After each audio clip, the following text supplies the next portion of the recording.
of severe bullying. You were diagnosed with autism at a young age and went to school for autistic children, but you did not thrive there.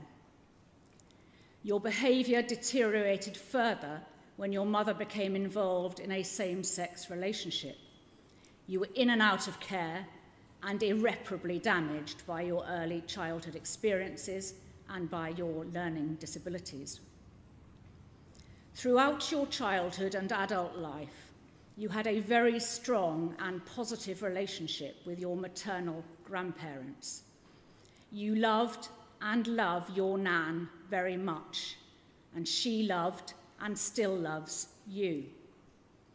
Her evidence at your trial was compelling and informative. You clearly displayed many of the recognised features of autistic spectrum disorder, and you lacked the ability to show empathy to others, with the exception of your nan and, to some extent, your grandad, until shortly before his death. When you were 15 and 16, you sexually abused a very young female child, and in September 2016, you received a 6-year custodial sentence for a number of offences, including rape and an offence of in possession of indecent images of children. I pause there to record my firm view, as supported by the psychiatric evidence, that the offending in which you were involved was learned from your own childhood experiences, and your lack of empathy or understanding was exacerbated by and rooted in your autism. You have no other convictions. However, you were on licence from that sentence when you killed your grandfather. Days before you were sent to custody in 2016, your grandfather had a stroke which left him paralysed, save for the partial use of his right side. He was largely bedbound and looked after by your grandmother, supported by daily carers. While you were serving your sentence, you were the victim of violence at the hands of other prisoners. You were prescribed medication for your autism and depression whilst you were in custody. You were released on licence in September 2019. While you were still in custody, allegations came to light that your grandfather had himself committed child sex offences. Both your mother and your uncle expressed a serious desire and formed intent to kill your grandfather, and had to be dissuaded by your grandmother from doing so. From that time, your nan lost all respect for her husband, who'd also been cruel to her and unfaithful during their marriage. Upon your release, you were given a flat about 7 miles away from where your grandparents lived. Initially, you were very house-proud and you did very well until the pandemic hit. You later found out about the allegations of sexual abuse involving your grandfather, and you told your nan that you could not love him anymore, and that indeed you hated him. However, at that stage, you did not exhibit any violence towards him, nor express any desire to do so. COVID hit you very hard. You became obsessive about catching the virus and behaved in very extreme ways in order to avoid doing so. You also became paranoid about infecting your grandparents and avoided contact with them. Your mental health deteriorated as a result because you were isolated and separated from your grandmother. On Christmas Eve 2020, you went to your grandmother's house and asked her to help you to commit suicide by providing for you an overdose of tablets. You said that you wanted to die in her arms. She comforted you and she dissuaded you. You stayed at your grandparents' house for Christmas, but then returned to your flat on the 27th of December. From that date onwards, you would speak to your nan on the phone 3 or 4 times every hour. On the 6th of January of 2021, you rang your nan again, intent on killing yourself. She tried to persuade you not to do so, but you called the RSPCA and asked them to collect your pet ferret, telling the operator that you were going to commit suicide. The operator noted that you were speaking most bizarrely and making very little sense. That call was recorded, and the jury heard the nature of the things which you were saying, which were psychotic in nature. Of particular concern is your assertion in that call that you'd been looking at child pornography and had exposed yourself. On that occasion, you were taken to hospital, but due to your autism, you did not understand that you were expected to stay there, and instead you took a taxi to your nan's house. She wanted you to stay with her, but you went back to your flat because of concern for your pet. You were in no fit state to be left unsupervised. Your nan said that by then, quotes, we all knew he wasn't well and tried to get him an appointment, close quotes. On the 14th of January, you attempted suicide again, firstly by trying to hang yourself and then by drinking bathwater contaminated with bleach. You were taken to accident and emergency, but released to the home treatment team. Your nan described you on that day as, quotes, absolutely tormented. You were only relaxed if you could lie next to your nan and hold her arm. Your medication was increased, and your home treatment team was then changed from the team which had been looking after you near your flat to the one near your grandparents. From the 15th of January, you never left your nan's address again until your arrest for murder. You spent your days with your nan and continued to speak about demons who were out to get you. At about this time, your mother told you that she would not have peace until your grandfather was dead. You also knew by then how unhappy he had made your grandmother. On the 18th of January, you watched a film with your nan about an abused orphan and texted your mother about the effect that film had had upon you. On the morning of the killing, the 19th of January, the carers came as usual to see to your grandfather's needs. When they had gone, your nan took him a biscuit and a cup of coffee. That was the last time she saw him alive. She noted that you were jittery and couldn't rest. You asked to lie down next to her, which you did. However, when she got up, you then went downstairs. It was about 11:30 or 11:45 that morning. You selected a knife from the kitchen and you went to your grandfather's room. You then cut his throat repeatedly with severe force.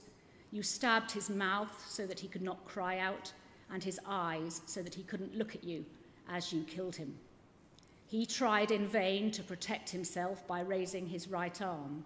He was utterly powerless. There were a total of 21 stab wounds to the face, 7 to the torso, and obvious defense injuries. He died very quickly of massive blood loss. Following the killing, you told your nan what you had done, saying, quotes, he can't hurt you anymore, Nan. You also texted your mother saying, quotes, Mum, I've killed Grandad. I love you. Your nan called 999 and you sat with her. At one point you went upstairs and sat on the windowsill.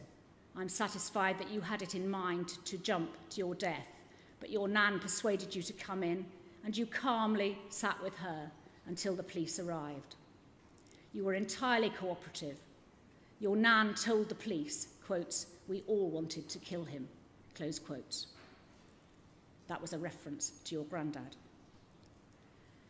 While you were in custody before your trial, there were numerous mental health assessments which resulted in a divergence of opinion as to the true nature and extent of your mental illness. The psychiatrists instructed on your behalf for your trial had access to all your records and had greater expertise in determining the true position. In the light of the jury's verdict, I propose to proceed on the basis that the defence experts, Dr. Cumming and Dr. Coe, were correct in their diagnosis of autistic spectrum disorder, depression, and adjustment disorder, the latter as a result of finding out about the allegations of sexual abuse by the deceased. Their view was that your diagnosed medical conditions substantially impaired your ability to form a rational judgment. You did not think that there was an alternative to killing your granddad. You did not think about the consequences and did not have the skills to manage conflict or to see the bigger picture due to your obsessional and tunnel vision. On the other hand, you did understand that you were killing your granddad and had decided to do so. This is a complex sentencing exercise. Firstly, I have to apply the Sentencing Council guideline for this type of manslaughter. I begin by assessing the level of responsibility which you retained for the killing. There are 3 levels: high, medium, and lower. I have decided that the level of responsibility retained by you was towards the very top of the medium level range, noting that there is an overlap between that range and the range for a high level of retained responsibility. I take that view because, unlike some cases of this kind, you were not psychotic. Your autism was defined as significant but not severe. You made the determined decision to kill your granddad, and you carried out the killing in a ferocious but controlled way, making conscious decisions to attack his eyes and mouth, knowing that you were killing him and why you were doing so. The relevance of your mental abnormality is that which was articulated by the psychiatrist called on your behalf, as I have set out above. As the author of the pre-sentence report states, quotes, "Because of your past experiences, you did not have the resilience or skills to cope with these disclosures, and your emotional well-being plummeted. For all those reasons, I take a starting point for sentence of 24 years imprisonment. I then have to turn to consider aggravating factors. They are 4. 1, the vulnerability of your bed-bound elderly grandfather. 2, the physical suffering inflicted upon him. 3, your previous offending.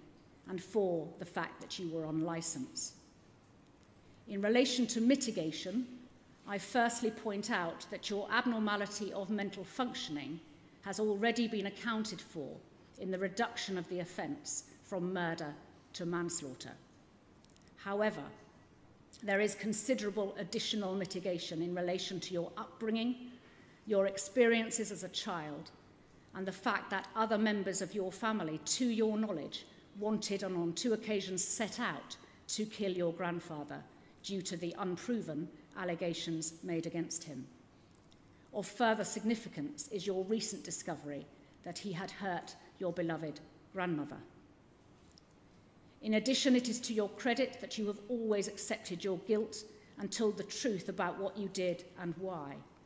You have also expressed remorse, telling the probation officer, quotes, "I've just made it worse, made the pain greater." There was ample evidence that you had tried to seek help for your mental health problems and had done well whilst on licence. It is unfortunate that the professionals did not identify the risk posed by you remaining in the community, and particularly by placing you with your grandparents. Dr. Cumming has provided an addendum report which confirms that a hospital order is not an option in your case. He describes you as a very damaged man who will require psychological work in the longer term. In my view, the mitigating factors balance out the aggravating factors so that I do not add to the notional term of 24 years. I then have to consider dangerousness. The probation officer has accurately set out the relevant considerations, and I agree with her assessment and the reasons for it.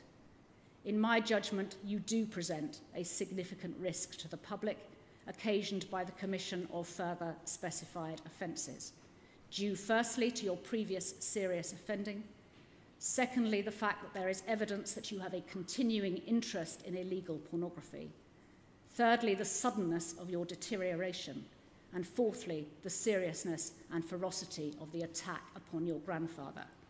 You therefore fit the criteria for a dangerous offender. Section 285 of the Sentencing Act 2020 provides that as I have determined you meet the dangerousness criteria, I then have to decide whether the seriousness of the offence of manslaughter is such as to justify the imposition of imprisonment for life. If I do conclude that it does, I then must impose such a sentence. In your case, I do consider that the seriousness of the offence justifies a life sentence, and that is the sentence I must therefore impose upon you. I have already determined that the notional determinate term would be 24 years before credit for your plea of guilty. In my view, you deserve full credit for your plea of guilty, which was entered at the first reasonable opportunity after you were deemed fit to plead. That plea reduces the notional determinate term to one of 16 years. In setting the minimum term which you must serve before you can be considered for release by the parole board, I must adopt a term which is 2/3 of the notional determinate term, which in this case gives 10 years and 8 months. Would you stand up, please? The sentence I pass upon you is therefore one of life imprisonment with a minimum term of 10 years and 8 months. From that term will be deducted the term you have spent on remand, which is 553 days. That deduction results in a term of 9 years and 63 days. Those numbers can be amended administratively if my calculation is incorrect.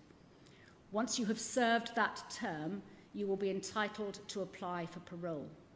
However, you will not be released by the parole board unless they conclude that you no longer pose a risk to the public. If you are released, you will remain on licence for the rest of your life. I impose the appropriate surcharge. That concludes these sentencing remarks, and he may go down. Thank you.